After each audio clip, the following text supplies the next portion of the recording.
بسم اللہ الرحمن الرحیم۔ آج میں آپ لوگوں کو معاشرت کے بارے میں بتانے جا رہا ہوں۔ اسلام کے 5 حصے ہیں۔ ان 5 حصوں سے مل کر اسلام مکمل ہوتا ہے اور ان پر عمل کرنے کی وجہ سے انسان مکمل اسلام پر عمل کرنے والا کہلاتا ہے۔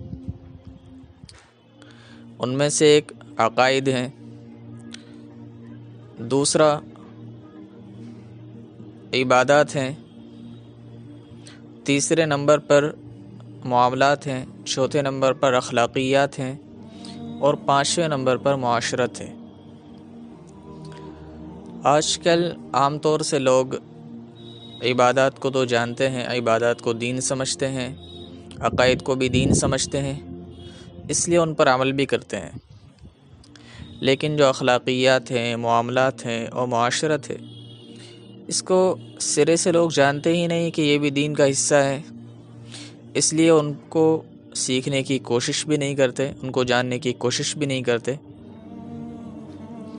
تو میں ان میں سے صرف معاشرت پر بات کروں گا۔ معاشرت کے بارے میں حضرت مولانا اشرف علی تھانوی رحمۃ اللہ علیہ، جو اس صدی کے، اس سینچری کے سب سے بڑے عالم گزرے ہیں، وہ یہ فرماتے ہیں کہ ہم لوگوں کے آپسی نا اتفاقی، لڑائی جھگڑے اور نفرتوں کی ایک بڑی وجہ ہمارا ایک دوسرے کے ساتھ میں سلوک، ہمارے برتاؤ کا خراب ہونا ہے۔ کیونکہ جب ہمارا کسی کے ساتھ میں سلوک و برتاؤ خراب ہوتا ہے، اس کی بنا پر سامنے والے کے دل میں ہماری طرف سے ایک ناگواری کی کیفیت پیدا ہوتی ہے،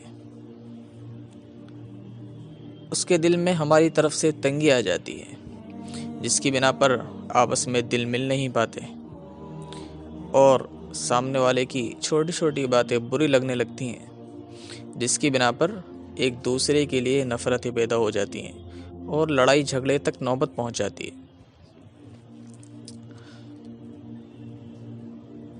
اور ایسے ہی آپ علیہ الصلوۃ والسلام نے ایک حدیث میں ارشاد فرمایا ہے کہ المسلم من سلم المسلمون من لسانه ويده، کہ کامل مسلمان وہ ہے جس کی زبان اور اس کے ہاتھ سے دیگر مسلمان محفوظ رہیں۔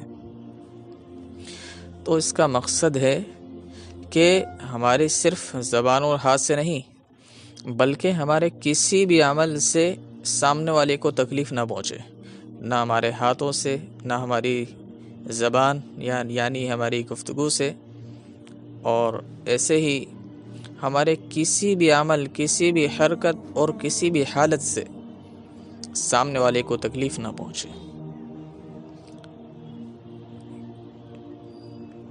آپ علیہ الصلوۃ والسلام نے ایک حدیث میں فرمایا ہے، 2 عورتیں تھیں، ایک عورت تو وہ تھی جو خوب اچھی طرح نماز پڑھتی تھی، عبادات کرتی تھی، روزہ رکھتی تھی، لیکن اپنے پڑوسی کو تکلیف پہنچایا کرتی تھی، اپنے پڑوسی کے ساتھ میں اس کا سلوک اچھا نہیں تھا۔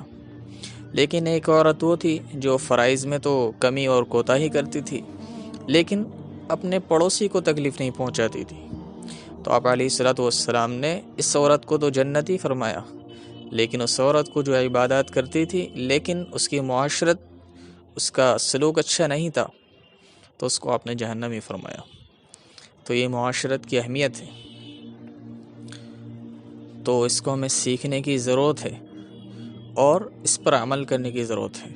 انشاءاللہ آپ لوگوں کو معاشرت کے بارے میں وقتاً فوقتاً بتایا جاتا رہے گا۔ اللہ تعالی ہم سب کو عمل کرنے کی توفیق عطا فرمائے۔ جزاکم اللہ خیر۔